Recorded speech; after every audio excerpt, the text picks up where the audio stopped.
Check. 1, 2, 3. The D-Brief. This is the D-Brief. Go. Your guide to Detroit. Your guide to Detroit's arts and entertainment scene. This is the D-Brief. All right, welcome to the debrief for the week of June 11th, 2018. I am your co-host. My name is Seth Ressler. I'm Becky Scarcello. I'm Jag, and who knew Ford would be the ones to buy the Grand Central Station? Oh, boy, couldn't have guessed that. I knew that, actually, yes. I in fact, knew that. Worst kept secret in Metro Detroit in the last, how long? Long time, but it's exciting. Yeah, new owners for the building. Mm-hmm. Wonder what they're going to do with it. Michigan Central Station, big Ford oval on it. I'm sure plans will be forthcoming. All right. There's actually a VIP event coming next Tuesday night. Did you guys get your invitations? I saw that the public gets to go to some of this, though. Like, you can get in if you're a member of the public. Not the VIP thing, though. I don't know about the... I'm still waiting for my invitation there. Yeah, I guess it we'll be depends getting on one. Yeah. how you are as a VIP, but how many V's? I was. Can trying. I buy a vowel? All right, here's what we got going on to today's show. A very exciting show for you today. We are talking to Francesca George of Bedrock. You actually got an opportunity, Becky, to go down and have a conversation with her, right? I did. Yeah, it was fun. And their offices are so cool. I mean, free popcorn 24/7 and the nice furniture and all that. So it was a pleasure. And for people who don't know, these are the folks behind those beautiful markets that are downtown. Yes, those glass sort of greenhouse huts that showed up for the first time on the holidays in December are back for the spring edition. As well as one of the owners of one of the businesses that's down there, the Paisley Paper Company. Exactly, right? Andrea Williams, yep. All right, so we're going to hear pieces of that conversation. Plus, we have one of our favorites, Greg Russell, movie guy, back on the podcast. There's a lot of summer movies out. I feel like I have some catch up to do. I know. It's hard in the summer because you kind of want to be outside and stuff, but there's some good flicks out. Some big ones. We had another 90-degree week. Just hop into the air conditioning of your favorite true. local theater and you'll be good to go. That's a good point, yeah. Also want to point out, we now separate our big, long, in-depth interview. We publish that on Thursdays. This week, we've got Mark Kurlianchek, who is the restaurant critic for the Detroit Free Press. So cool. Yeah, we're going to find out all about what's going on in the Detroit food scene. And, of course, if you like this podcast, you want to hear it in bite-sized chunks every single morning, and you own an Amazon Echo, you can do that. All you have to do is say, Alexa, enable the Debrief podcast, and you'll hear a little bit of us every single morning. So what you're saying is you can get a bite-sized chunk with the food critic? That's no, the food critic will be in full. Okay. Yeah. No, that you'll get a full meal. Right. Got it. That's Okay. like, yes. So the rest of the days of the week are the amuse-bouche. Yes, I exactly. can never say that word. Stick around. Coming up on the show, we've got all of your Detroit concerts, comedy, plays, food, drink, and more. The D-Brief. Food and drink. All right, Becky, let's start here. What's going on in the food and drink scene? All right, so I know we've talked a little bit about Verner's before, Detroit's own ginger ale. So in an old house that was built in the 1920s, a guy actually found a decades-old bottle of Verner's. That's Like really old. Intact with its original contents. Yes. Did he drink it? No. So this guy, he's named Anthony Tanksley. He grew up there, and he and his mom were doing some remodeling projects. They clearly need to clean the house more I know. often. That's what I'm thinking. But no, they were like removing some beams and stuff like that, and it literally fell on him. So he checked it out, and he, I think, showed it to somebody who's very hip on the history and kind of an avid collector of Verner's memorabilia. And they could tell from the design of the label, Verner's had an apostrophe before the S, and that was in the 40s or 50s because they discontinued that in 1959, and then there became no apostrophe, just plural Verner's. I wonder who made that decision. It was like some... It had to be a big... Right, some CEO who wants to put his mark on the brand, and he's like... Get rid of that. Everybody around the apostrophe is holding sales table down. Yeah. So they know it was, 40s or 50s. So he's not going to drink it. He's going to leave it intact. But this guy's a Detroiter because when asked if he's going to drink it, he said no. But out of all the pops I drink, Verner's is my favorite ginger ale, and it's a Detroit staple. I wonder how it ages. Like, I wonder if you actually could drink it or if it would be bad. With the carbonation, wouldn't it start to lose that? Like, even if the seal wasn't broken? I have no I idea. would think. That's how it was sort of discovered in the first place, wasn't it? Yeah, so a little history lesson on Verner's. it was developed by a Detroit pharmacist named James Verner. So he wanted to make this drink that was a stomach soother, which is still what it's sort of known as today. When you're feeling ill, you have some Verners. So he was mixing up vanilla, ginger, and spices. He started this in 1862, and then he got called to go to the war. So he left it in a barrel, an oak cask of some sort. And for 4 years, he just, forgot about it. He was off at the war. And fermentation, when he came back, turned it into this drink. And he was like, hey, this is pretty good. It's zesty. He was way ahead of his time because all these craft breweries this beer was aged in whiskey barrels. He was doing it in the 1860s. Exactly, the happy accident. What do you think this bottle of Verner's is worth? Do we have any idea? I mean, I tried to research that and I didn't see any determination. You know what it's worth? It's worth whatever somebody will pay for it. I was going to say, it's just like any piece of art, whatever someone will. You got to put it up on eBay just to see. A Babe Ruth baseball card. It's going to be worth more to person A than person B. Yeah. So there you go. So I feel like I say this every single week. Another great chef in Detroit getting national attention. You do, and that's okay. I mean, it's great. It's a good problem to have.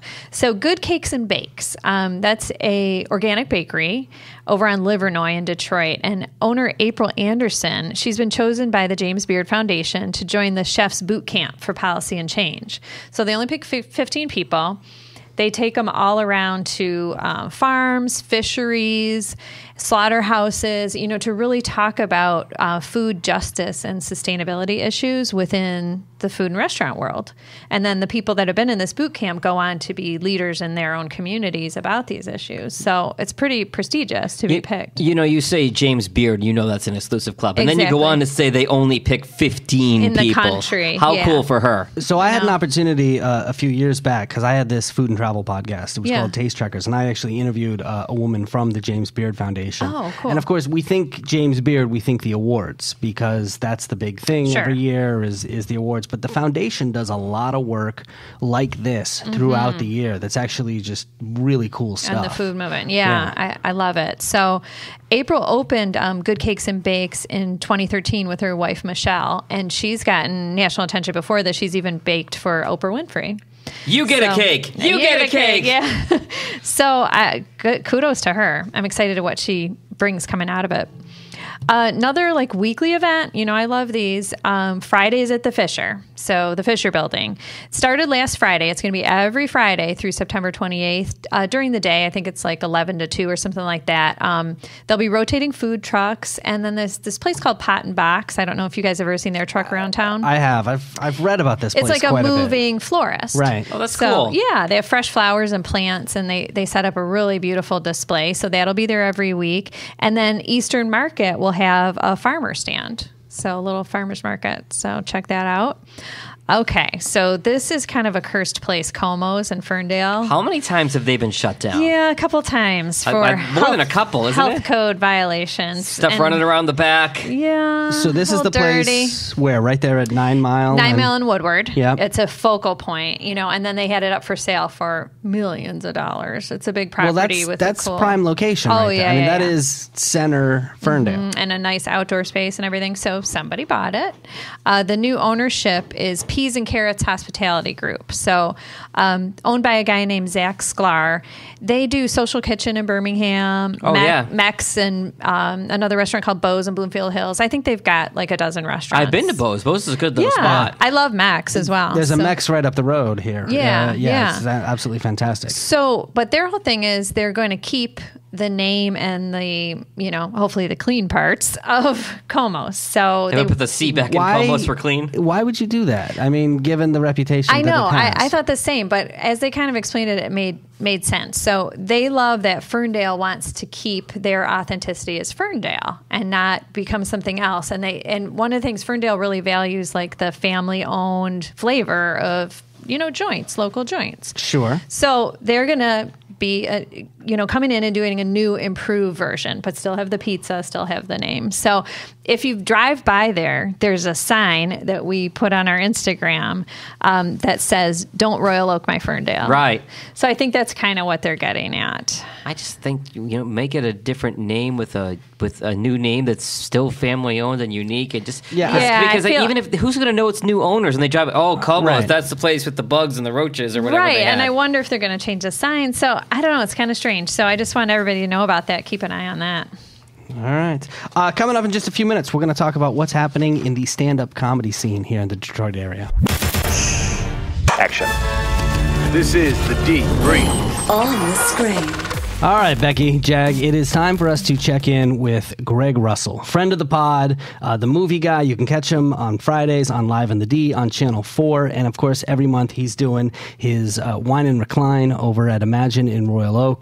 Coming up on June 20th, he's got the Dreamgirls showing. Jag, have you seen it? That's the one with Elizabeth Berkley from Saved by the Bell, and she's the porn star, right? No.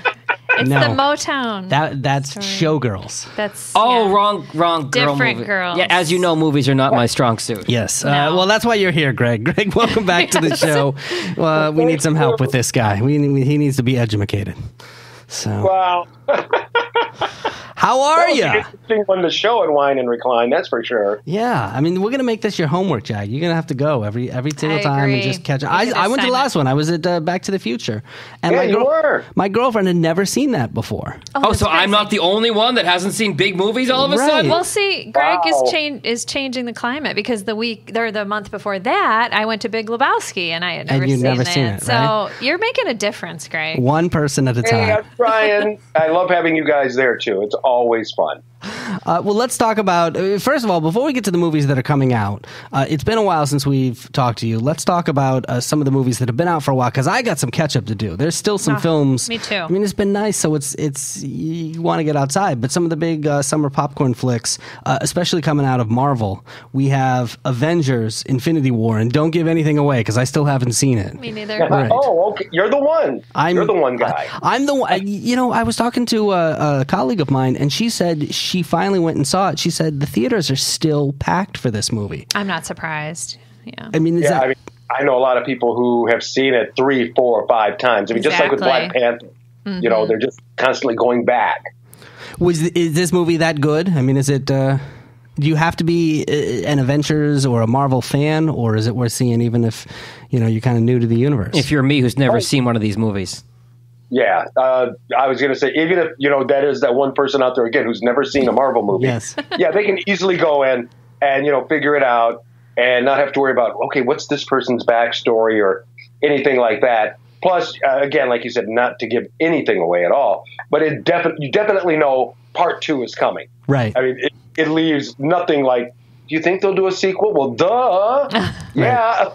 They kind of have to. I've tried to stay out of spoilers range, but the one thing that I think, sort of inferred is that there are also some new characters. I mean, we've known for a while that we thought some people were going to die in this movie, but there's some new characters who show up for the first time as well, correct? Correct. There are so many, honestly, in this movie. I mean, the Guardians of the Galaxy are in this one. Trying to think. There's an Ant-Man. I think he's either in it or Deadpool. You know what? Right. I guess it's just last time we talked, you had said Deadpool wasn't in there, and Deadpool's got his own film, Deadpool 2, which is also getting good reviews, right? Right. And that one it's a good movie. It's your typical second film. It's always the second ones are always a little bit darker, than the first ones, because now they can get a little bit deeper into the person's character and personality. But yeah, I mean, it's a good movie, and like you said, hey, it's still having a heck of a run too. I mean, Marvel is, I dare say they may have like the top 6 movies of this entire year. That's pretty amazing. Seems that way, yeah. Yeah. I mean, it's pretty amazing to see a company stay relevant the way that Marvel has. That's for sure. Speaking of, big franchises, there's one that feels like it's been a little bit of a disappointment, and I haven't seen this one either, but Solo. A Star Wars story. Right. That is, like you said, it's making money. That's another Disney, product. But yeah, it didn't come out with as big of a bang as they were expecting. Like we said, I mean, it, of course, was number one for its opening weekend, has done well, but overseas, it hasn't done as well as they were anticipating. There's talk that they're looking at a possible $41 million loss. Wow. That's a lot. That is. And, you know, it was one of those where, and also I've also heard that they're now rethinking a lot of things in regards to the Star Wars universe, because, you know, there was talk about making a Boba Fett story. Right. And you guys all remember, Boba Fett did not talk, and his combined total in all the movies he was in was about 10 minutes. So that doesn't seem like very solid ground to start on. No. Right. Greg, with the Solo movie, is that just a case of Disney/Star Wars just going to the well too many times and taking it for granted they can put anything out and it'll be good, and just overestimating how powerful the Star Wars brand is? I think so, because, you know, the young man, and I can't remember his name now, the one who plays Han Solo. That says something right there. Right. Yeah, because it's one of those Aaron Eckhart, you know, something like that. Nice guy. I've interviewed him before for other movies, but he doesn't have that star draw appeal as of yet, you know, where people are just going to come rushing in. Donald Glover was the big one, you know, really in this movie, playing Lando Calrissian. Yeah, I mean, I'm a huge Donald Glover fan. I loved him on Community. You know, Atlanta's a great show, and that's the only reason that Seth and I want to see the movie. It really but to your point, the criticism that I've seen of this movie is that the whole time you're watching it, you're sitting there going, "That's not Harrison Ford." Like, you just can't stop thinking that as you're watching the movie. You know? Right, because, I mean, you can even tell there are parts where they had him watch all the old movies. Because I remember in the original Star Wars, I mean, like 1977 and, you know, stuff like that. Kind of like those over-exaggerated looks that Harrison would do. Yeah. Yes. Well, he's doing them in this movie. Where you can say, okay, you watched A New Hope. Okay, you're trying to do the surprise. And it looks like he's imitating as opposed to embodying the character. Right. You know, from time to time, yeah. And then, you know, just even the story itself, I mean, you find out about, you know, the famous Kessel Run that we've all heard about. Yeah. How many parsecs was it? I forget how many parsecs it was. 12? Yeah, so I think that's right. Sure. Definitely 12. Becky's like going, what the? Yep, definitely. Hot dozen. And you can find out how he gets his name. I mean, actually, it's a very small part of the story, but it's one of the most intriguing in the movie. Huh. All right. But yeah, I do think they've gone to the well. I mean, there's just so many times you can watch a trailer and see that, you know, screaming shot of the Millennium Falcon shoot out of nowhere, and you're like, all right, yes, okay. Yeah. You're milking it now. Let's talk about another franchise that's back with a fourth movie that I don't know anybody expected a fourth movie to come out of this franchise, Ocean's 8. Yeah, had a very good weekend. I think it was like $41 million, all female cast, as far as the members of the Ocean's 8, led by Sandra Bullock and Cate Blanchett. And it had a very interesting story where her character, Sandra Bullock's character, gets out of jail. She is playing Danny Ocean's sister. Yep. Mm-hmm. Oh, right. Really? The George Clooney character. Yep. Correct. And, you know, this isn't giving anything away, but, you know, he has passed away, or maybe not. So you don't really know. But she decides, along with Cate Blanchett, that they want to make this heist at the Met Gala in New York, which is like, you know, the biggest, most fanciest thing you could go to.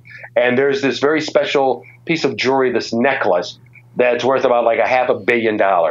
And so it's all about them trying to put together this heist. But the fun part is, once he even gets to the end, there's nice little fun twists, you know, that you did not expect or wouldn't be looking for.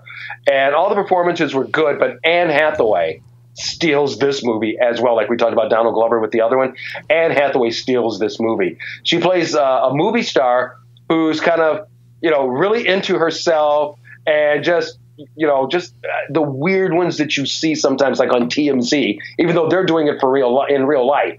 But that's how her character is, and she is just hilarious. Greg, I'm going to jump in here because for once I actually saw a movie. What? It only took 8 women to get Jag to go see a movie. Well, my wife is a big fan of the Ocean's 11 movies, as am I. So we actually went and saw a matinee of this movie yesterday, and because he wasn't willing to pay full price. Exactly. Okay. Well, no, because he needs to be on his couch at the nighttime. The $2 senior citizen ticket. It feels that way sometimes. Did you sneak in your own snacks as well? It was a discussion, but we did not actually do it. No, but I really enjoyed this. And again, if you're expecting a cinematic masterpiece, no. Right. But it was a fun movie, and I agree with you on Anne Hathaway, because in all these rom-coms, she's always playing the aw shucks girl next door, and for her to be playing the big name movie star was a nice little twist. And I agree with you, Greg. She did a really good job. I will say, Ocean's 11 has got to be one of my top 10 favorite films of all time. I mean, the script is so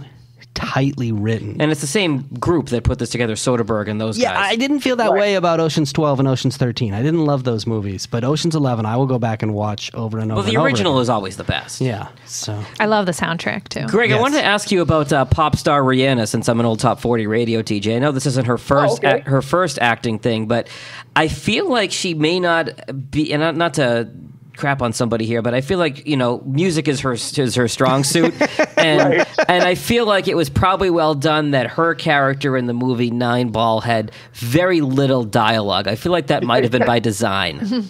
I think so. I agree with you. I mean, her character's name was what, Mute or something? No, yeah, I mean, her character's name was Nine Ball in the movie, like a poodle. Yeah, but just meaning, she did not talk a lot. She would always have something in her mouth, like you said, and just nod her head.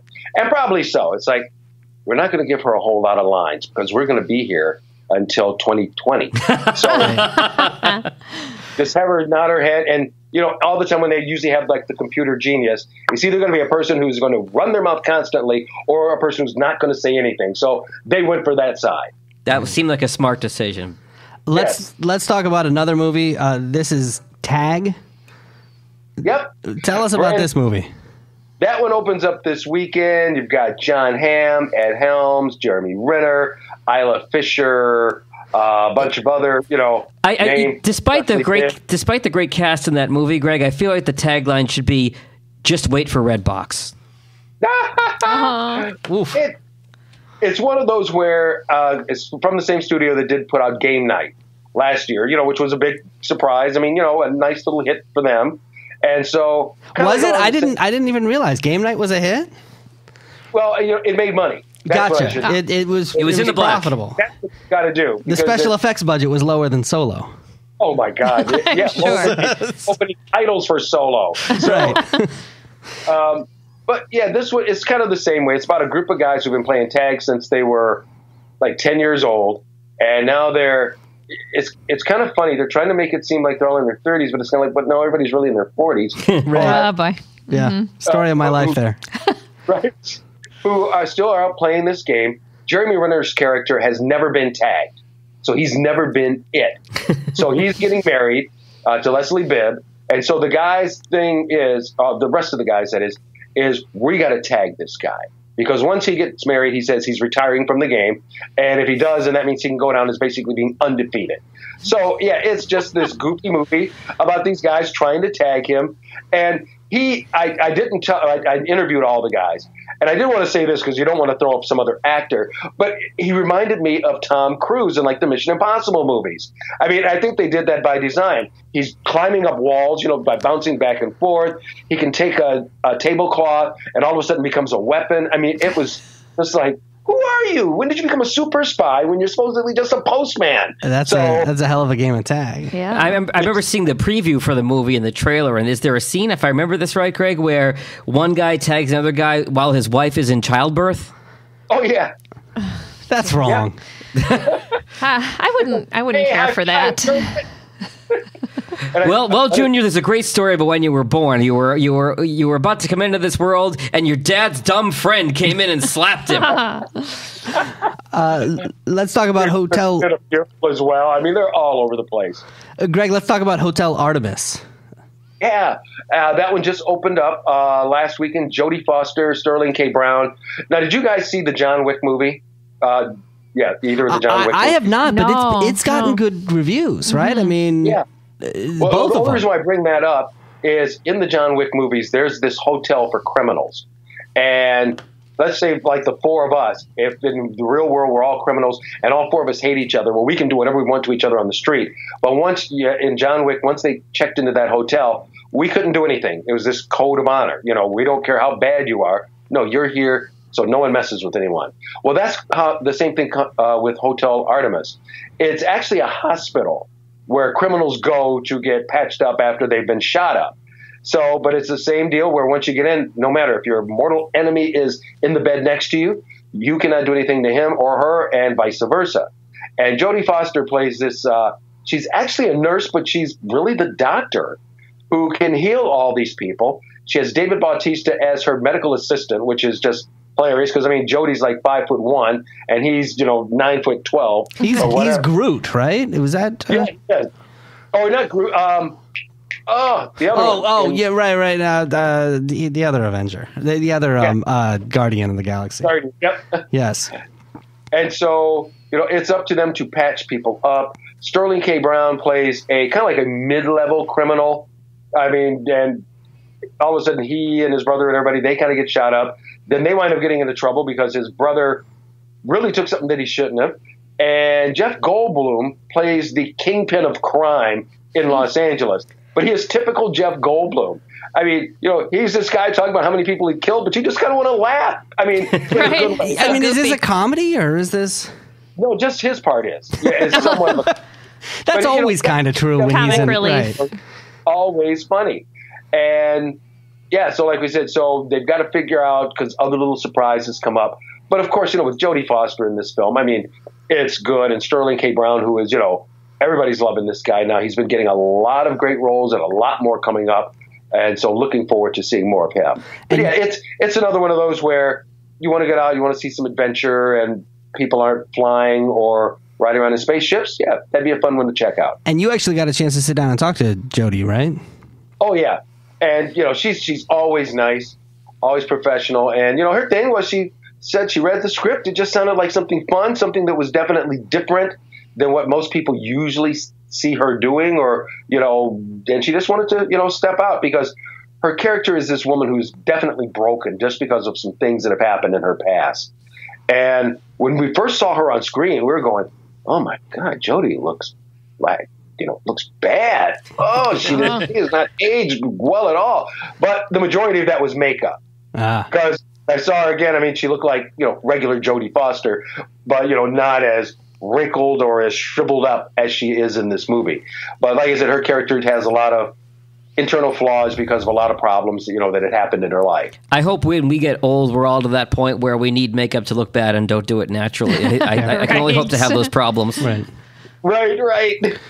All right, Greg, thanks so much for stopping by. I feel like I've got a to-do list now. I feel like I got a million movies that I've got to go see. Well, Seth, you're on a first-name basis with Jodie Foster, apparently. You've got to go see the movie now. Yeah, Jodie and I. You've talked to Jodie, yeah. We'll go way back. I know. Greg, people can catch you on Live in the D on Channel 4 on Fridays, and also June 20th, you've got the big Wine and Recline event happening over at Imagine in Royal Oak, Dreamgirls, which is, seriously, Jag, this is a good movie. It is. I've heard it's a good movie. Now that I know which movie it is, I've heard it's good. Honestly, I don't like musicals typically because I find it very hard. Like, I can suspend my disbelief for aliens and superheroes. Right. But now when they break into song, breaking into song down the middle of the street, I always have trouble with. But this is a great film, and I don't even like musicals. Yeah, so it's good. Yeah. A couple other special things that are going to be there that night too. So you always do, Greg. Yes. No, always with the swag. All right, Greg, we'll check in with you in another couple of weeks. Okay. Sounds good. Looking forward to it. Always a pleasure being with you guys. Thank you so much. Welcome to the D. Breathe.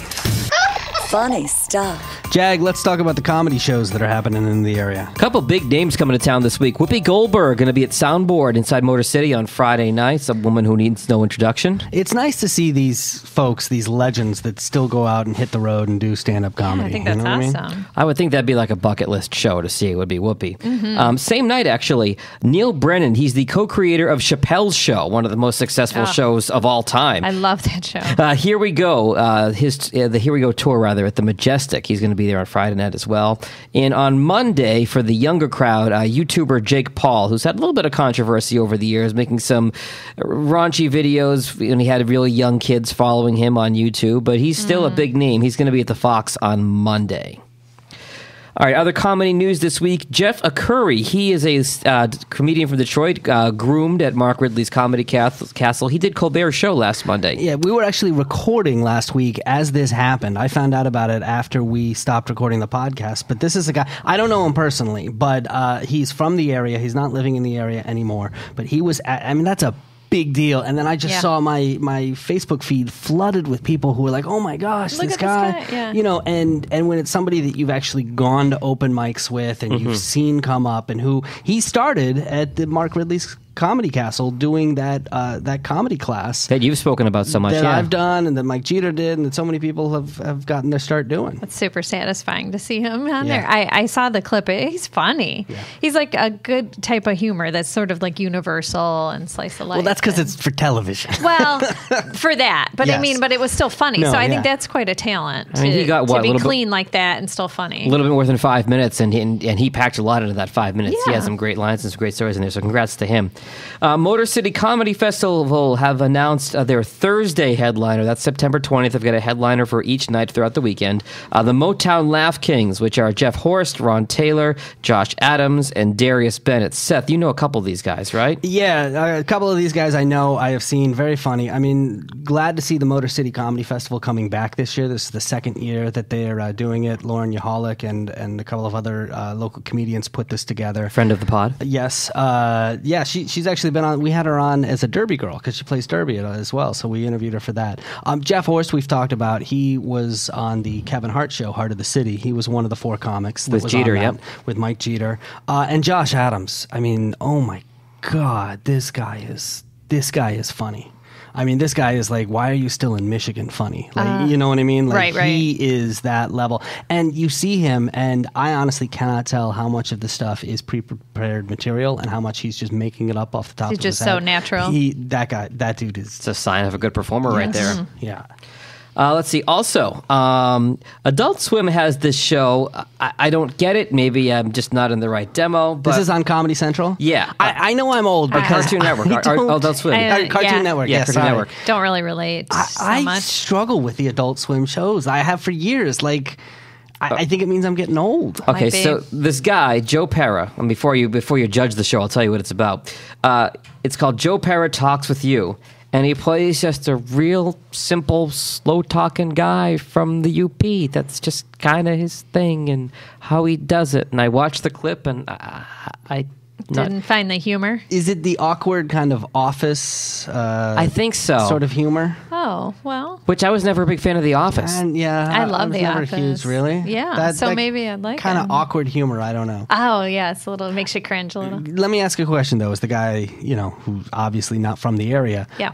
This term that I feel like I keep hearing a lot lately, youper. Mm-hmm.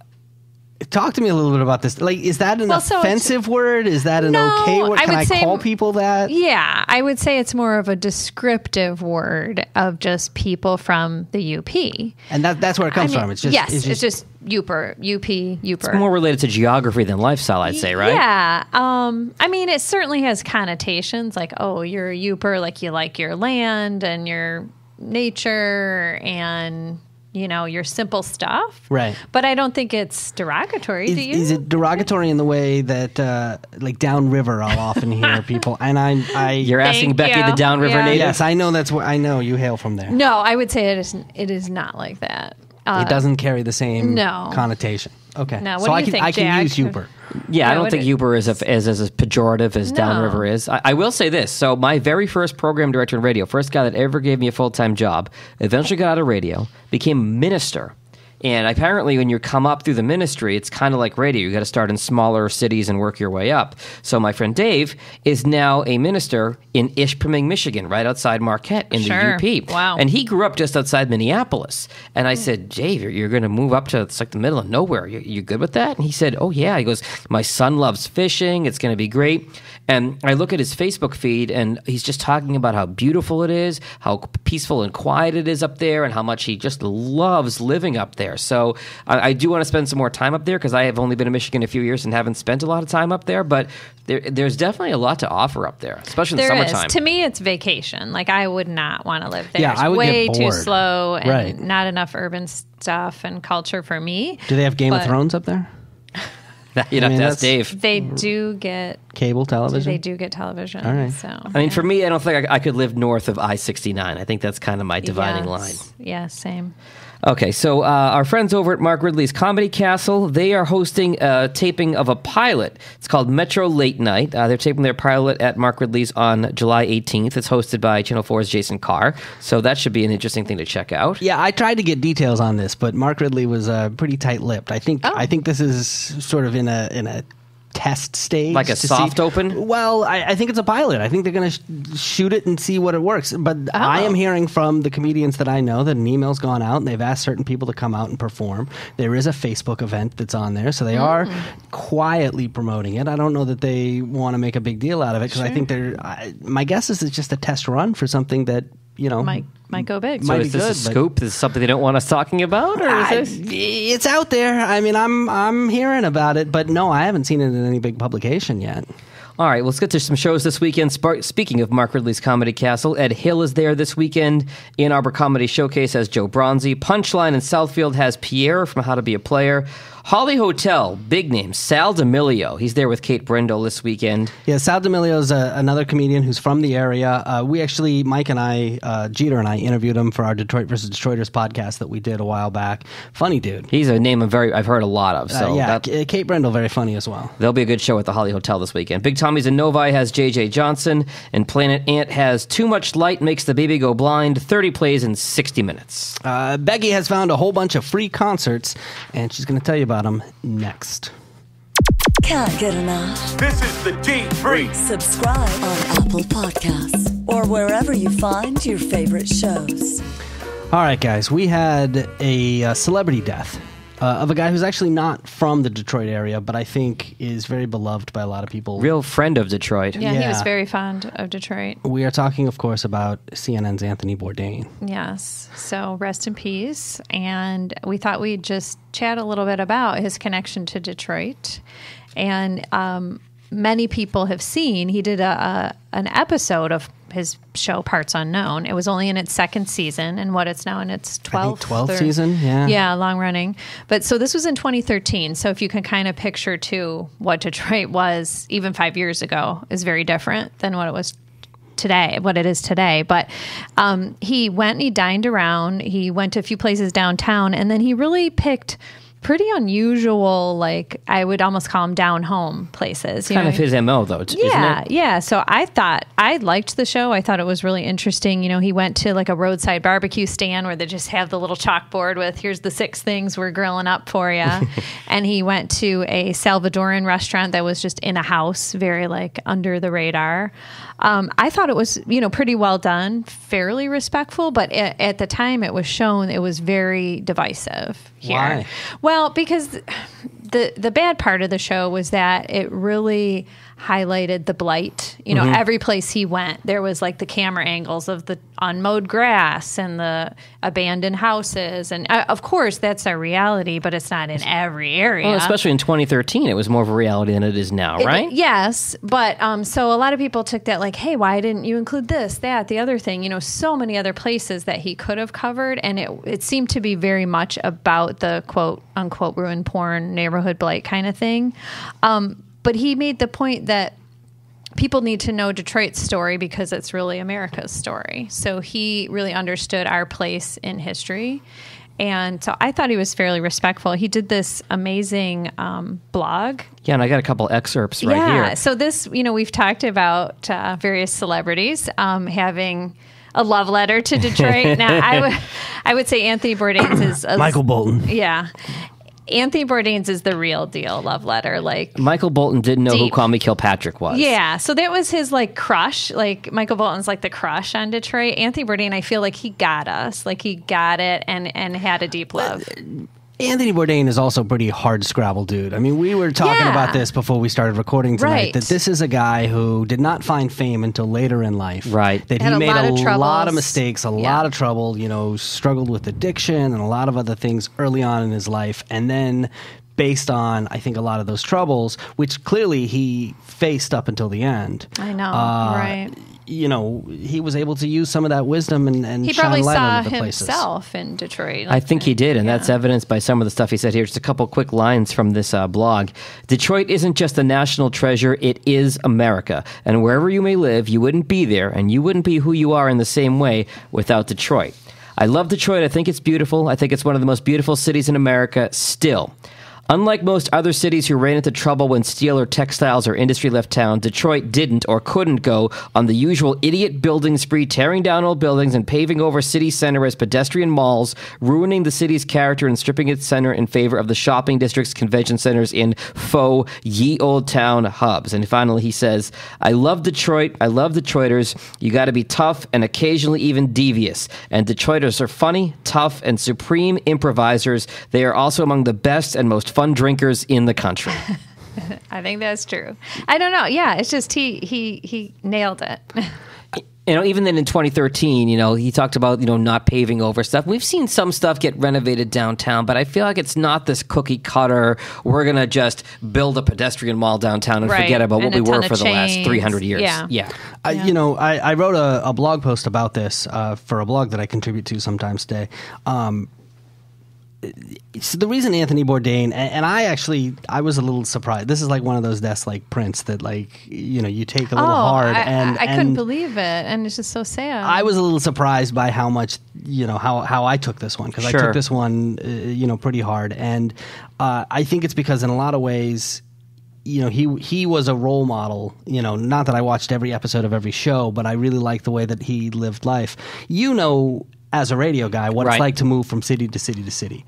And early on, when I was in my 20s, moving from place to place to place, and you're in your 20s and you think you know everything. You think you walk in with all the answers. And I remember moving, I had been in Providence, Rhode Island, right there in the shadow of Boston, and moving out to St. Louis to take a job, and thinking that the Mighty Mighty Bosstones were a big deal in St. Louis, not realizing they had their own big deals that were different. The Mighty Mighty Bosstones were huge in New England, but not so much in St.Louis. And there was a band called The Urge, which was not a big deal in New England, but was huge. And so I started to see with music how when you went from place to place to place, every place had its own music scene, had its own culture. And of course, obviously, you see that with sports. I was there during even a guy like me who knows nothing about sports. And you sure don't. I was in St. Louis during the Kurt Warner years. The year that he became the quarterback and won the Super Bowl. Went from stocking grocery shelves to winning the Super Bowl. Yes, and it was amazing to see. And you were also in Boston when the Red Sox broke the curse, right? I was, yes. For a guy who doesn't know a lot about sports. But the thing that I learned from Anthony Bourdain was that these kinds of connections, it's not just music, it's not just sports, it's also food, and it's also everything else. And I feel like more than anybody I've ever seen, he understood the connection between place and the local culture. And he was able to bring that out, and he was able to go from place to place to place to place that he wasn't from and showcase it and show respect to it and highlight it for other people. To ducktail off what you said, Seth, when I was a program director running a radio station in New Orleans, and the station was called Voodoo 104, it was supposed to sound as New Orleans as possible, and I had to do this with some national shows that were piped in. I did the afternoon show, and I had to write what in radio we call the imaging, the little 5-7 second commercials you hear in between the songs.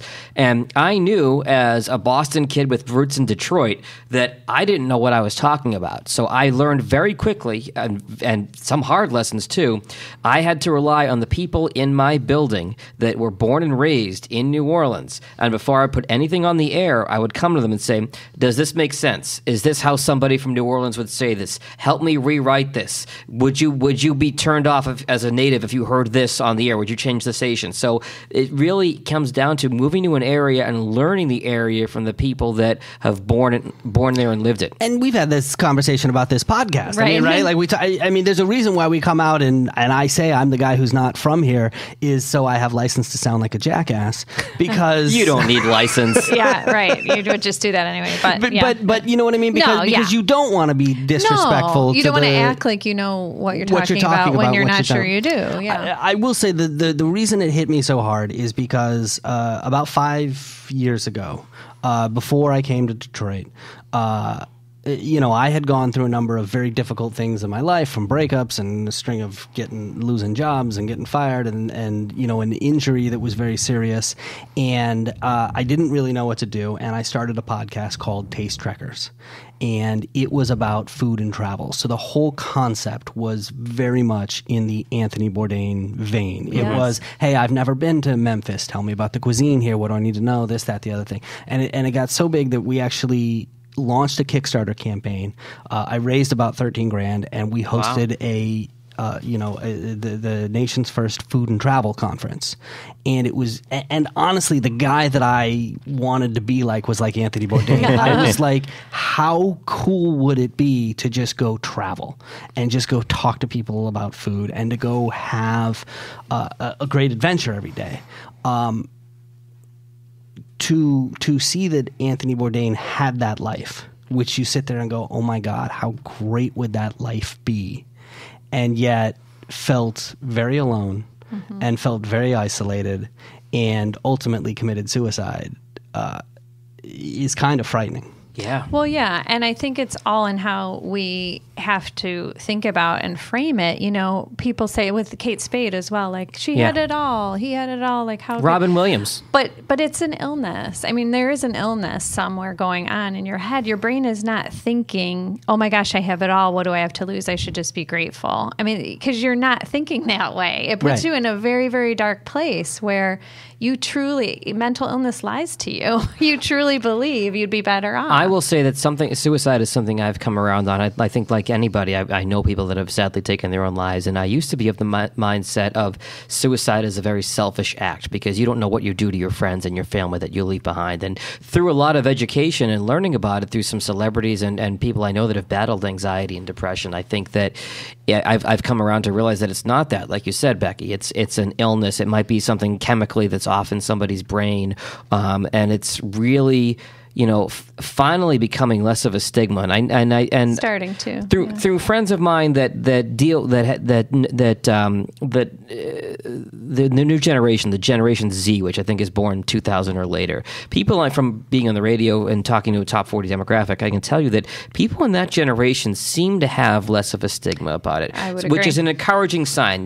Well, did you see the study that came out from the CDC? We just found out the results this week, talking about the rise in suicide rates since 1999, and it's up 25% across the country, and even more in Michigan. 33% in Michigan up. Yeah, that's trouble. And I think also we look at people that have depression or anxiety or other mental illnesses as more of a weakness. Like you would never say somebody with cancer or diabetic would be, you don't blame them.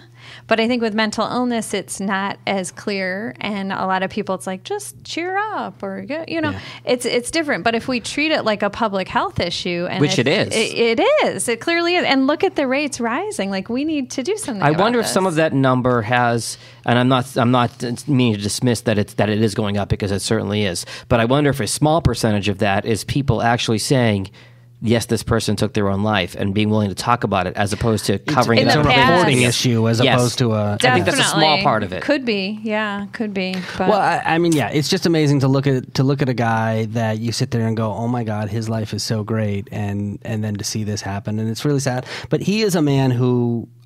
changed the world. I mean, we definitely talk about rock stars. I come out of the, rock and roll universe, and it feels like there are no rock stars anymore. But I think what Anthony Bourdain, and a bunch of others like Mario Batali and a lot of those other guys really ushered in is this world in which chefs are rock stars. Definitely. I mean, to me, I see Anthony Bourdain and he looks like Mike Ness of Social Distortion. Oh, yeah. You know what I mean? Like he just has that classic... It changed how people talk about food and what's cool about it, and where they're going and what they try. And it's a cool culture. And look, if we were walking down the street and the lead singer of Shinedown passed me, I wouldn't I wouldn't know him. Yeah. Right? I would Right. have no idea. But if Anthony Bourdain passed For me, I'd be like, sure. whoa, that's Sure. hey. Yeah. You know what I mean?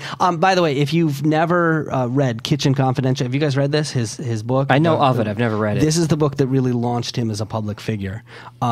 I say go get the audiobook version that's available on Audible because It's his voice? He narrates it. And what's awesome is you can tell like when he stops recording and is done with the session and then comes back after a cigarette or comes back the next morning because his voice just totally changes in the middle of a chapter for no reason. But he can pull that off. Oh, yeah. It's amazing. Yeah, definitely go check that out. I do want to mention before we wrap this segment up the National Suicide Prevention Hotline. Yes. It's all worth mentioning. You can't mention Always. enough. 1-800-273-8255. And if you don't feel comfortable making a call, there are just so many resources online that are available. Or and don't be afraid to check in on your friends. Don't be afraid. Ask the questions. The worst thing that can happen is they get a little annoyed and you get a little embarrassed. But if you never know who might be dealing with something really difficult. You know what I did this week is I put that in my phone as a contact because I was like, you never know when somebody might. If you're talking to somebody, you can pull that number right up. I just had to Google it now. That's a great idea to have in your phone. So rest in peace, Anthony Bourdain. Yes. You love Detroit, and Detroit loved you. All right, coming up, we're going to talk about the downtown markets that are going on, an extended stay left over from the holidays. This is the D Concert calendar. Becky, let's get into the music. What's going on? I thought I'd do something a little bit different this week. I have a theme for this week. So, yes, it's a theme party. Polka dots? What is it? No. So it's local musicians giving free concerts. That's my theme because there's so much free music. And what's better than live music outdoors in the summertime with nice weather? Then free. Right. The only better would be free, yeah. Yeah. So Wednesday, June 13th. So this Wednesday, and actually every Wednesday through August 22nd at 7 p.m., there's a series called the D Cypher Music Series. It's on the Campbell Terrace of the Dequinder Cut. Family-friendly, diverse range of bands. This Wednesday is Kenneth Gill music. It's jazz. Highly recommend. It's just like a cool little stage in the middle of Dequinder Cut. What's the best way to get out there? You ride your bike or? Yeah, or you can park along the various entrances. Like there's one in Eastern Market, one along Lafayette. So wherever you are in the Dequinder Cut, you're not far from this stage because it's only a couple miles long. Thursday, June 14th. So another free one, of course, fitting with my theme. Firehouse Music Series. Many episodes back, we interviewed Batty Blair, who runs Fire. Yeah, so she's got one live at the DIA. So on the North Lawn there, 8 to 11 p.m., there's going to be 4 musical acts, and they record live. So you're part of a live recording situation. Cool. Yeah, that then will be up on all social media and the websites, and includes one of my favorite local bands called One Freak. Second year of the Detroit Music Weekend is coming up this weekend. So it's June 14th through the 17th, which is Thursday to Sunday. It's basically like they created it as the festival that Detroit should have, celebrating Detroiters. So this was the one last year, Aretha Franklin. It should have. Don't we now have it? Well, now we do. That's how it was billed last year. Like, here's the festival you should have had all Here's along. the festival we already have. You're conjugating verbs into past participles. Yes. I think you're splitting hairs. Okay. So there's bunches of free outdoor concerts, 5 stages. You've got Jeff Daniels, Mark Farner of Grand Funk Railroad, Will Sessions, Craig Brown. Jeff Daniels, the actor. Yes, but with his band. Yes, he sings too. But the showpiece is the Jacksons. Like the Jacksons. Like the Jackson 5, but obviously without Michael, but in his spirit as well. Will there be a hologram? Word is there might be. Okay. There's something Seriously? special. Are you serious about that? I think there's going to be some representation. I don't know how I would feel about that. Like, if I die, I'm not sure that I want a hologram of me performing. I don't feel like you have to worry about I that. My stand-up is getting better, all right? I don't know how I feel if I'm a sibling and there's a hologram of my dead brother. That is a little weird, it is right? a little weird. It's but little... who can imagine being the Jacksons? Let's be honest. Like us sitting around the table. The family's a little weird to begin with. Yeah. Let's be honest. But yeah, so free. You can see the Jacksons for free on Saturday. That's the big day, by the way. Saturday is the day to go for sure. From 2 to 11 p.m., tons of the free shows. But Saturday night, 9 p.m. is when the Jacksons play. fun fact, the Jackson 5 was my very first concert. Oh, cool. In 1984. Oh, that's going to win me a ton of money on Jeopardy. Was it Pine Knob, or was it somewhere, a smaller venue, or was it? Where were they? That's a great, I think it might have been. Probably wouldn't have been Pine Knob, somewhere no, smaller in Detroit, like it was probably, Joe right? Louis or something. Really? Okay. Yeah. I don't remember, to be honest. I have to ask my older sisters who took me. She was in a stroller. No, well, yeah, I was. That's, for sure.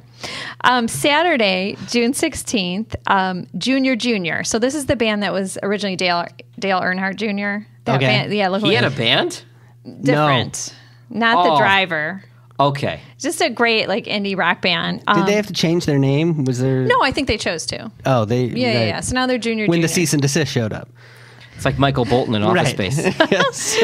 So Beacon Park's doing a few free concerts with pretty big names, and so they're the first one. That's, like I said, Saturday also. So you could catch this at 6:30, and then you could run over and catch the Jacksons at 9 if you want to just really take in the free music. You seriously overestimate my ability to run. Take a Segway. There we go. Bicycle. I'm telling you, this weekend, it's just like FOMO all over the place. So also Saturday, June 16th, is the Juneteenth Festival. Could you explain that a little bit? Yeah, so it's a festival that celebrates that date, June 19th, but they're choosing to have it on the weekend, but celebrates June 19th. In 1865 was when the last of the slaves of African descent were freed. It was in the state of Texas. So it's kind of been embraced as a celebration of the end of slavery, but also recognition of there's still, work to be done. Mm-hmm. And so bringing the community together, there's going to be music, of course, plus a parade, poetry, stuff for the kids, food and drinks.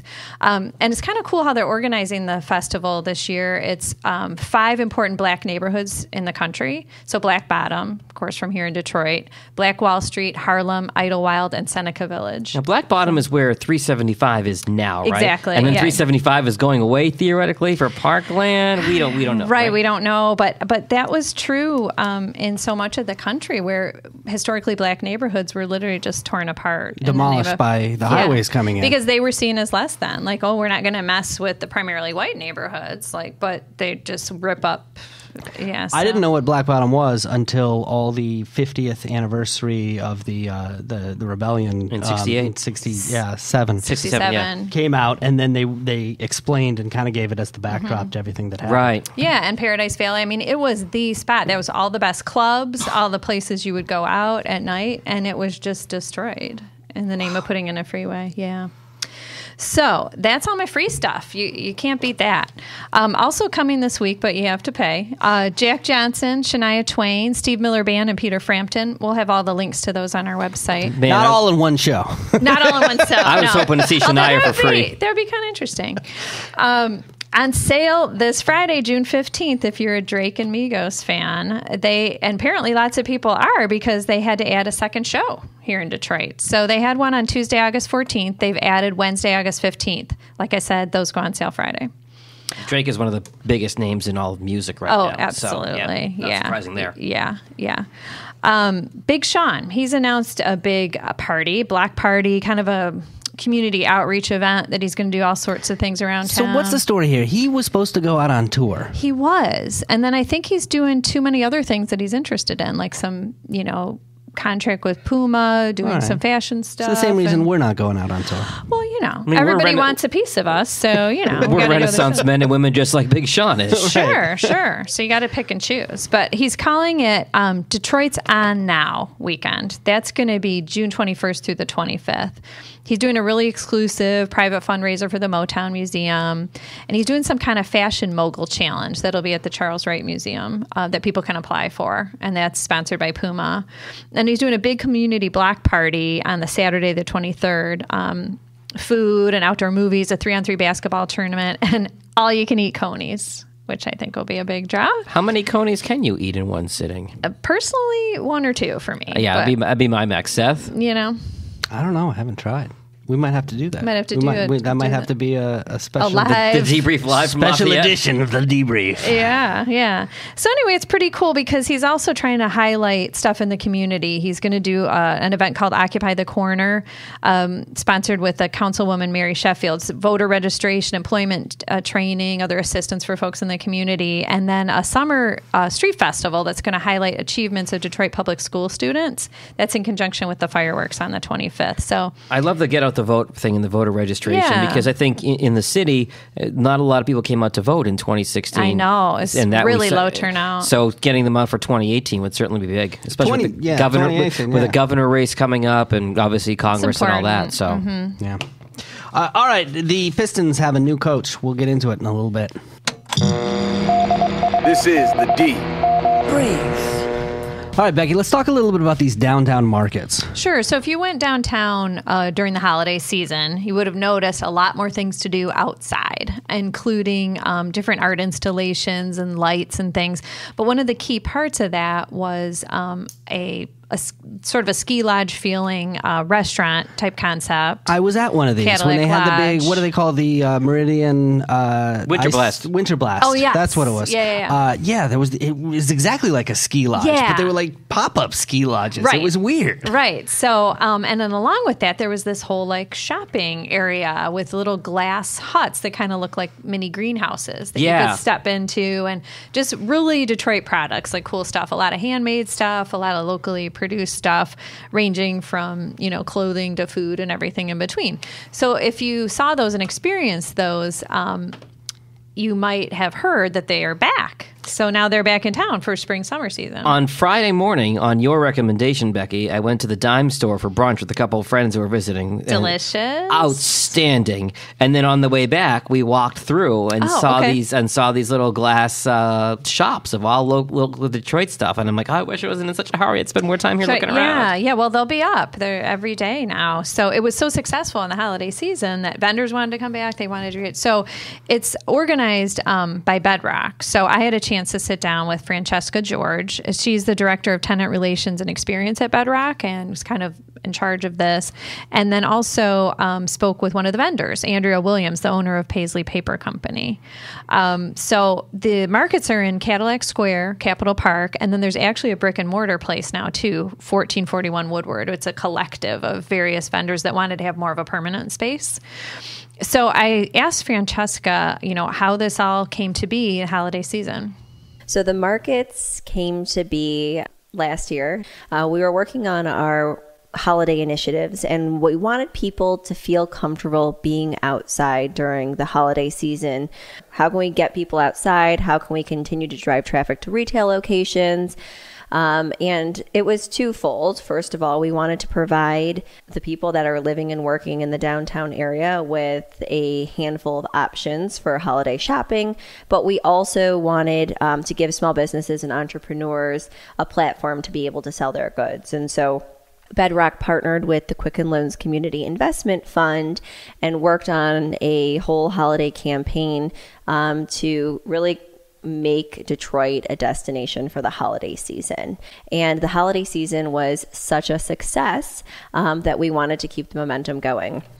Yeah, I will say that I went down and I thought it was cool. Yeah. I really did. It's just very festive, kind of felt like almost like some of the European markets and holidays. Yeah. But I asked her, what's the impact besides like, okay, we all need to buy holiday gifts and whatnot, but I don't want downtown to just be becoming a big shopping mall. Like, what's more than that? What's really the impact? The biggest thing that it did was drive traffic to the downtown area. And not only was it beneficial for the market vendors, but it was also extremely beneficial for the brick and mortar locations. I know that we saw a big increase in sales for all of our restaurants. We saw visitors coming down and visiting more than one location. To give you a specific example, T, the owner of Fly Behavior, was one of our vendors at 1001 Woodward. And she is a small mom and pop business. She was only selling her goods online. And this really gave her an opportunity to be able to test the market. And her sales were through the roof. When the markets closed, she didn't want to close. And she was like, how can I stay? How can I stay? And that's how 1441 Woodward came to be. I mean, there were a handful of vendors that were doing so well that they wanted to stay and they wanted to have a brick and mortar. And so we created that space. It's almost like a graduation space for the folks that were outside in the glass markets. But because the application response was so overwhelming, we were also able to add a mix of new vendors to that as well. Yeah, so what I think is cool, and I've always been a big supporter of small businesses, is that you can actually go in and talk to somebody. You know, they might gift wrap, they might recommend a gift. You know, you just get that personal touch. Sure. So I asked her more about that, like who's selling their goods. A lot of these market vendors that are working the spaces are the actual owners because they're small businesses. I don't think I'll ever forget this. Detroit Dough is one of our cart vendors in Capitol Park, and I went up to say hello, and she said, meet my CIO. And I said, oh, your CIO? And she points to this gorgeous little girl, and she goes, my chief infant officer. And to be able to meet the owner's daughter was a really special experience, and something that I walked away and I'll never forget. I giggled for a good 10 minutes after that. Building those relationships with those businesses, I think is honestly what makes retail. I mean, retail's changing and evolving and shifting every day. And it's about the experience. And I think the experience, the shopping experience in the markets is a really special, unique experience. CIO, that's cute right up until you get hacked. And then let's see your 4-year-old toddler try and deal with that. Oh, geez. I believe she said infant. Yes. Yeah. Oh, okay. So well, then that better. Right. Yes. Yeah. I think she's just puke all over the. Oh man, no. I think my CIO spit up.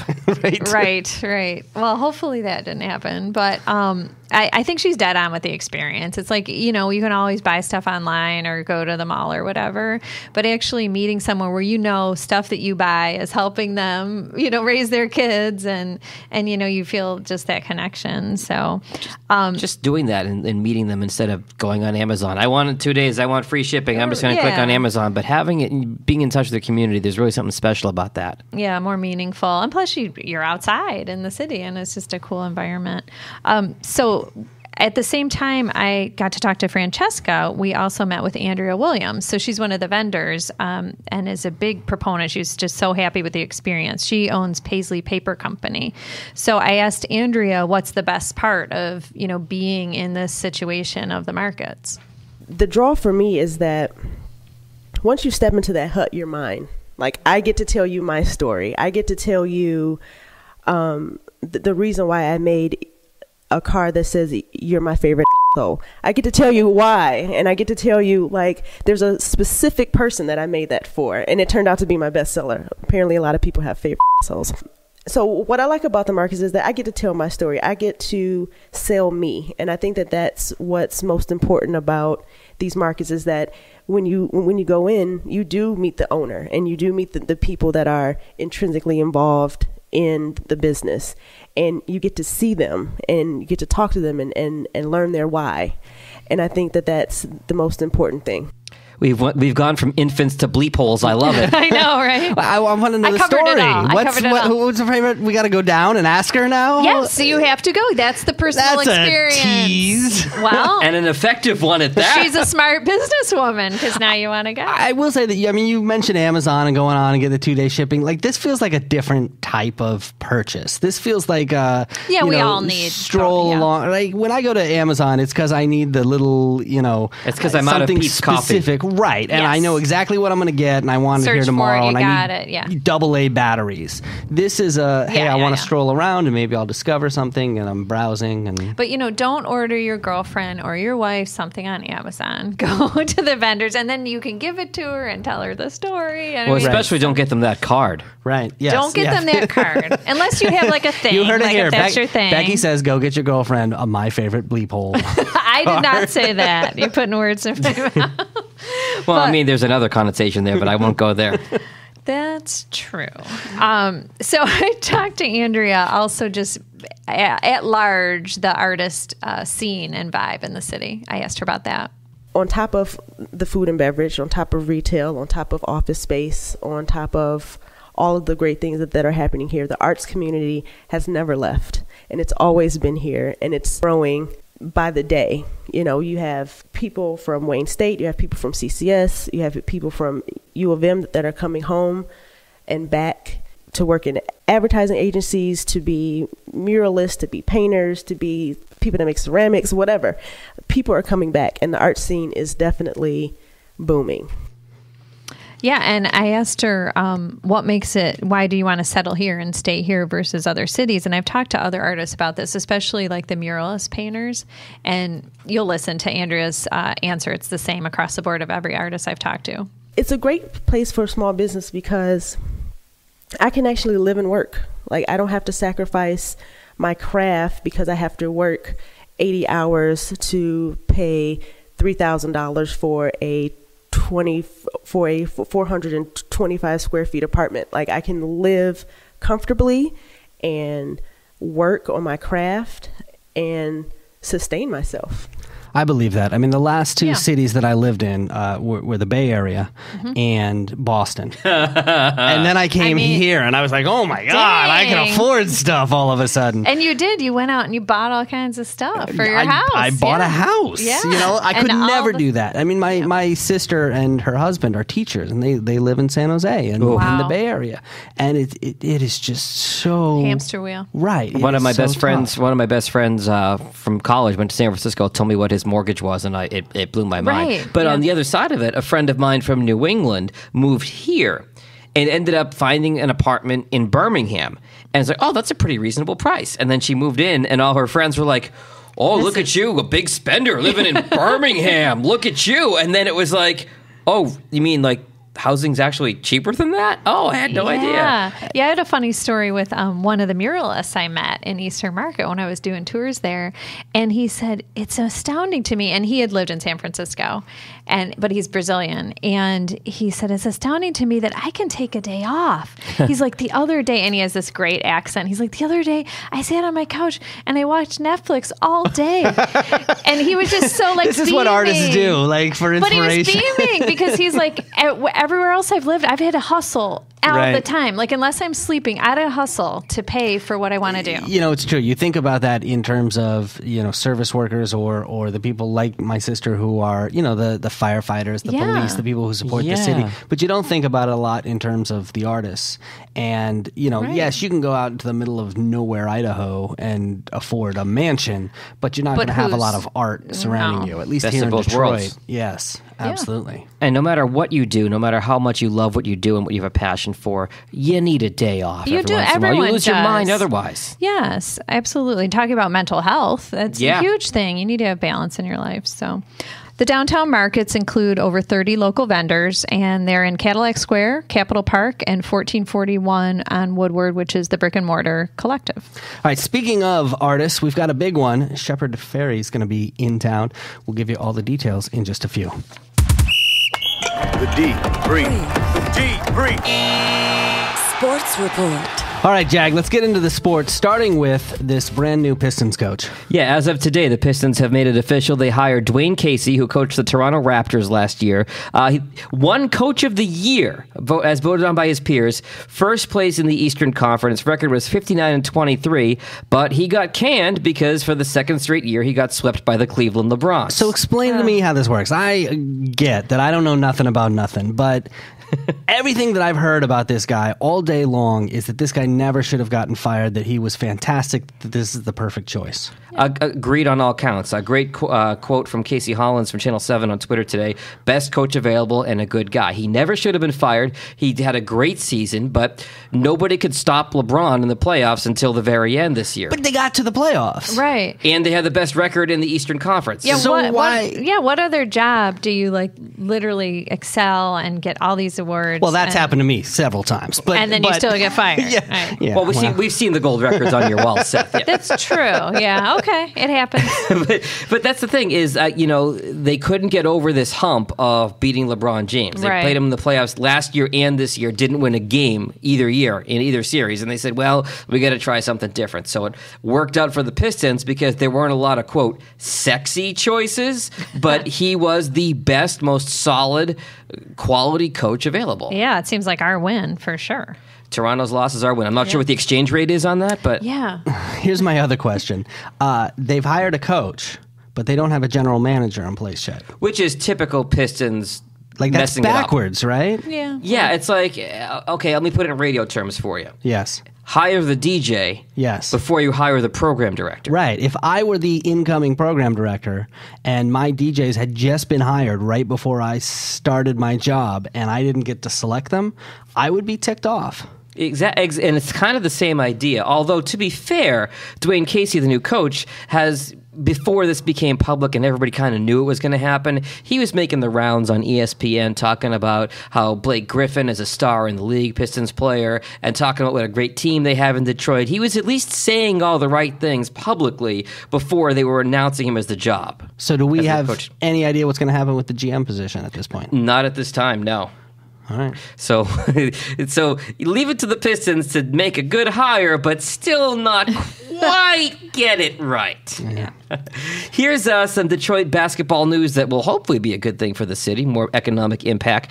Detroit had the bigwigs from the NCAA in town this past week to pitch them on getting another Final Four to Ford Field. You may remember they had the Final Four in 2009. Detroit Mercy was the official host school. It was in Detroit. Michigan State actually made it to the championship game before they lost. The bid for this new Final Four, Michigan State would be the host team as opposed to UDM, which I'm not quite sure how all that works. What is involved in hosting a Final Four? I mean, what does that actually mean? I mean, obviously, people come play on your basketball court, but what goes into it? There's perks involved, and there's probably a financial commitment. I'm not exactly sure what those numbers look like, but it's really a prestige thing, and Michigan State could use some good press. Let's be honest with ourselves at this point. But so Detroit would do the bid, but then they'd play in East Lansing? No, they would play the Final Four at Ford Field. You need a large venue, like bigger than Little Caesars Arena for the Final Four, because you could pack 60,000, 70,000 in there.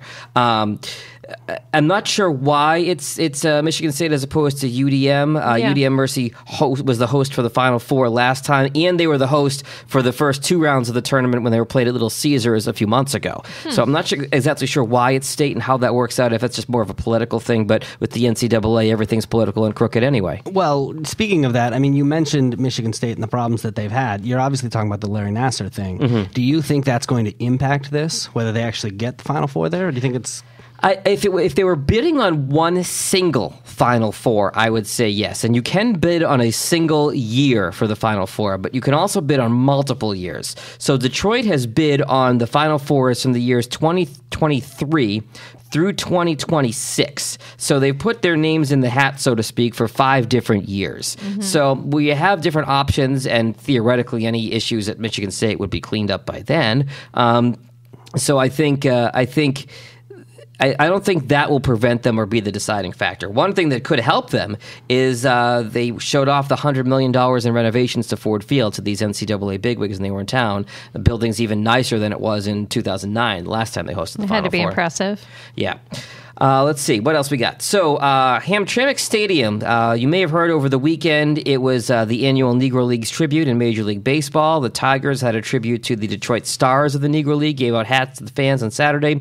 There was a lunch on Friday where Comerica Bank announced a $20,000 donation to help renovate Hamtramck Stadium, where the Detroit Stars played. The city of Hamtramck purchased that stadium back in 1940, so kind of a cool throwback and restoring some of the history there. Do we know how much more money they would need? I don't.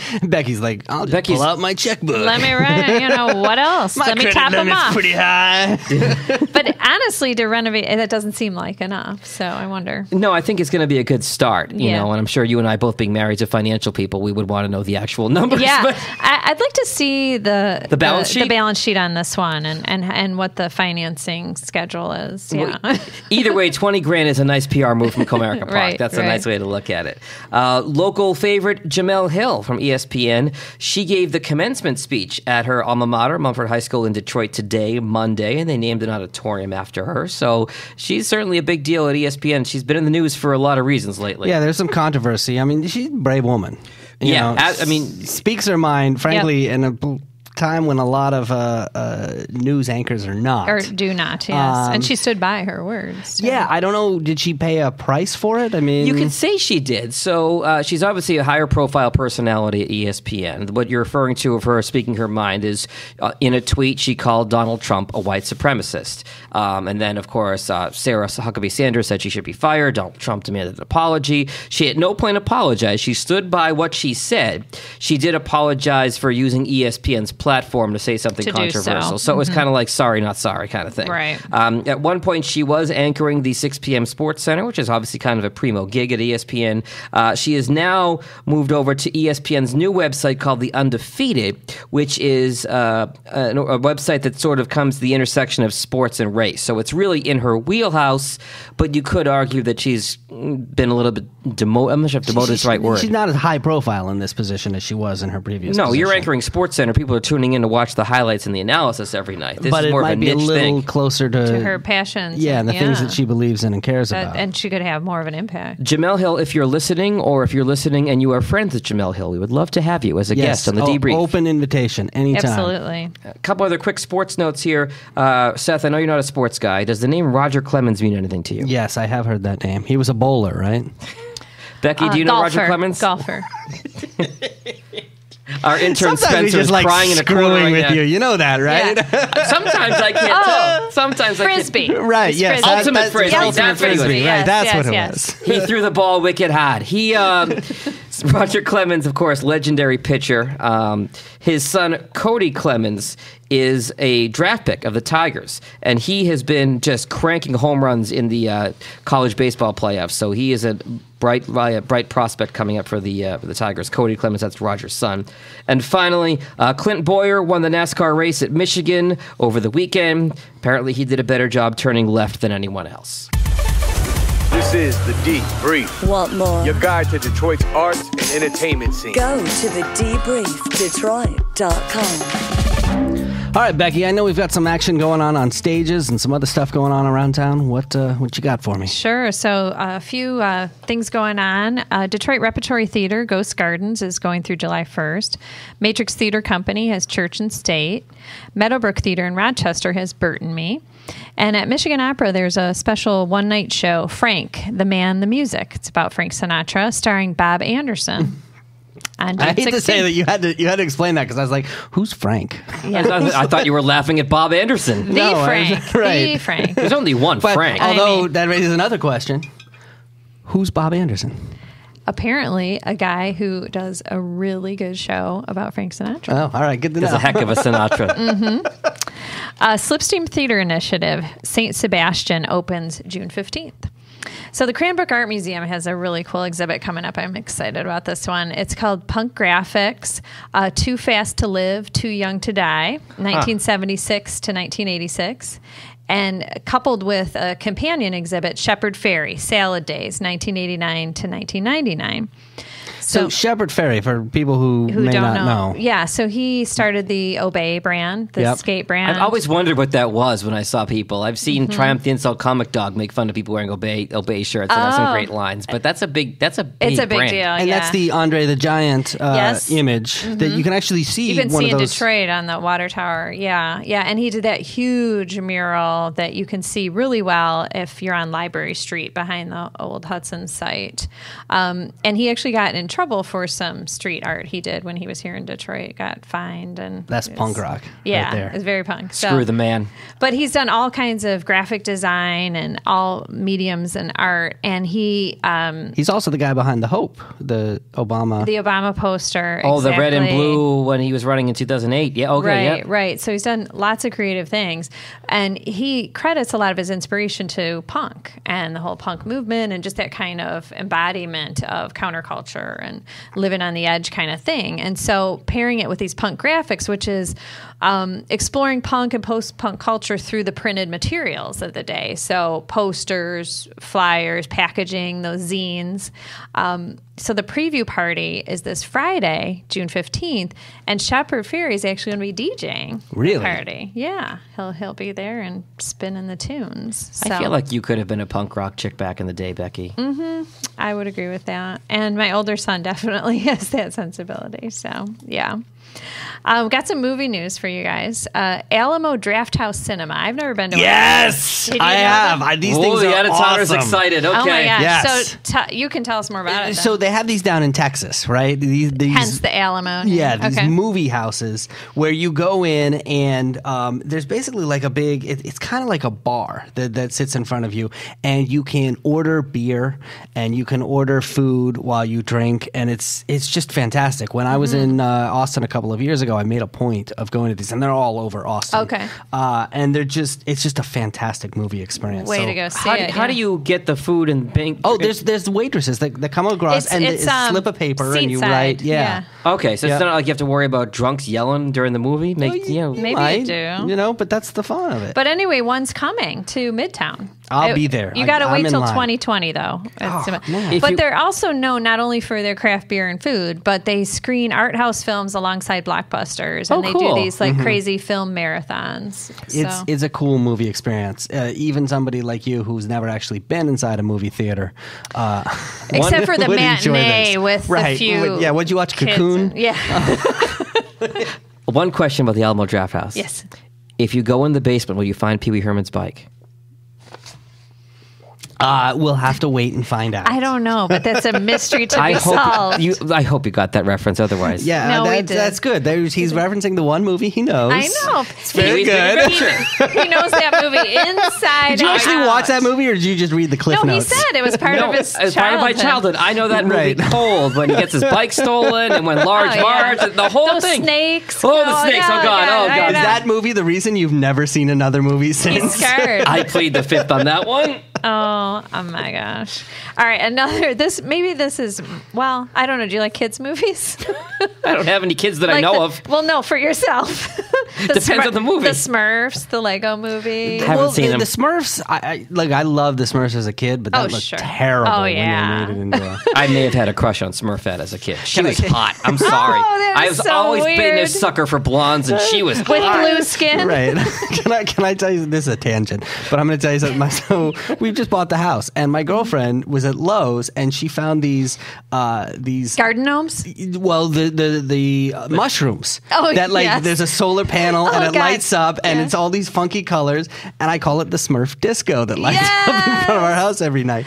Except I mowed the lawn a couple days ago. No. And I got a little too close to the Smurf disco. What happened? The wires cut. It went dark. Yes, I killed the disco. Here, you need to buy a new one before November when we legalize recreational weed in Michigan. That is going to be awesome. I need to buy a new one before Thursday, or else I'm not having sex for a very long time. Enjoy the couch. Right. You have a comfortable couch at least. No. You know what? I might be able to dig up my little Smurfs figurines from back in the day. That would be good. We should get them out there. Yeah, a little kaleidoscope, make the different colors. Okay, so I was actually talking about kid-friendly things, right? Until Seth had to talk about sex again. Right. I know, again, and mushrooms. The Imagine great combination, by the way. I know, right? Imagine is doing a whole kid-friendly thing. You can get tickets to the movies for only $2. It's every Wednesday and Thursday, starting this Wednesday, June 13th at 10 a.m. Get those kiddos out, and includes films, like I said, Cloudy with a Chance of Meatballs, the Lego Movie, the Smurfs. There's a whole series of them. See, this is great if you have little kids, because rather than handing them the iPad to get them to shut up, you can just bring them to movies. I will say this, Lego Movie is great. If you haven't seen it, I do love that movie. I've seen it a couple times. I will add it to my very, very long list of movies I need to see. Right. Okay, so there's a tour coming up this Saturday, June 16th. I feel like I've mentioned 100 things to do on Saturday. This is the Black Historic Sites Bus Tour. It leaves from the Detroit Historical Museum, 10:30 a.m. on Saturday. Stops include sites with those snazzy Michigan historical markers that you see around town. So it includes a bunch of sites that commemorate African-American contributions to not only the state of Michigan, but national history as well. And the very last stop is the Motown Museum for a little celebrating. That's good. That's the last stop, because I feel like you can spend a lot of time. You can. Yeah. Exactly. So we'll have a link to that. Lastly, what I have, 98.7 AMP Radio is making a change in their morning show. So I know, like, Jag, you worked there, right? Yeah. So you can give us the scoop on this. Sure. So I was there from June of 2016 till August of 2017. So the morning show, Rat and Puff in the morning, very successful in several different cities. Really good guys. They decided to part ways with Rat and Puff on last Friday, or this past Friday, I should say. So I don't think they'll be out of work long. They're two talented, really good guys. And they've created a new morning show that they're going to launch next Monday, which is the 18th, I believe. What's today? Today is the 11th. Yep, Monday the 18th. So Julia, who is their night show host, who's been there a few years, she is very, very talented. And it seemed to me for a long time she'd end up in mornings. Because she's just so creative. They're pairing her up with a guy named Chris Cruz, who was a Specs Howard grad like Julia is, local guy, grew up here, did the radio thing that Seth and I have done where you go to a bunch of different cities, work in different cities, and he's got a chance to come home and do mornings. So it's going to be the morning show with Cruz and Julia. That is going to start on AMP Radio come Monday morning, the 18th. And let's point something out there. You know, both of us being radio guys, we know that this is something that happens. Like, you're not really in radio until you've lost your job at least once. It's happened to me probably, I think, 3 times. At least. I mean, I've found all sorts of different ways, you know, to get fired. Yes, like 7 it's not like times. Sex jokes. No, not sex jokes. The sex jokes are why I get hired usually. Oh, okay. You see, you don't get fired in radio for the stuff you would get fired for, like getting high and crashing the station van. You won't get fired for that. No. You get fired for that because you low had ratings, ratings or something like that. Right, but what sucks for the audience is that maybe you're a loyal listener to this for years and years, and even if there aren't enough loyal listeners, there are some people who this is what they wake up part to of their morning routine, and then it just disappears overnight, and you have no idea what happened, and there's no explanation. I mean, there's no backstory. Yeah. I mean, I've actually seen radio stations where you'll see a morning show out of work suddenly, and then it'll be somebody who lost their job on the hip hop station, the rock station will be like, come in and tell your story. So we say goodbye to your listeners out the other station and to build some loyalty that way. Right, because we know. So I mean, it can sometimes. So what do you think the hopes are for this new show? I think I don't know Chris Cruz very well, but I know he's done very well in places he's been, and I know Julia pretty well, and because she's been the night show host for a few years, she has a really loyal following among like the teenage audience. Like I can almost guarantee, Becky, if you ask your kids if they know Julia on 98.7, they will. Mm-hmm. So I think that will do very well. But the teenagers aren't going to get up early for that. But they're getting up and going to school. Yeah. Well, that's true. Maybe in the car. Yeah. Having said that, I mean, in this radio market, and you said this before we went on the air tonight, there are 2 monster behemoth morning shows, and that is Dave and Chuck the Freak, who are over on Riff, and then you've got Mojo in the morning, right? And this will be a direct competitor format wise to Mojo, so it's a tough pot for AMP. Sure. Mojo is obviously so well established, and everybody in the market knows who he is. Mm-hmm. I think they will do okay, but I mean, those 2 are the 800-pound gorillas in this market, and I don't see anybody ever beating Mojo or Dave and Chuck. Right. Well, I like that these 2 are natives. And they're both Specs grads. Mm-hmm. So props to our friends over at Specs, because they can almost everybody, and I can tell you, Seth, from working in this market, almost anybody that I've worked with in the Detroit market, whether I was at Channel 955 or I was at 98.7 at both, I was surrounded by specs grads everywhere. They do such a great job over there. And that's not common. I mean, I've moved from city to city. I have not seen a broadcasting school cast a presence in a market the way that specs does it. Yeah, it's very well respected. And yeah, I run into them too, because for my day job, we consult radio stations. Right. I mean, Riff is one of my company's clients, and we just run into a lot of specs grads here. Well, including our own intern. Yeah,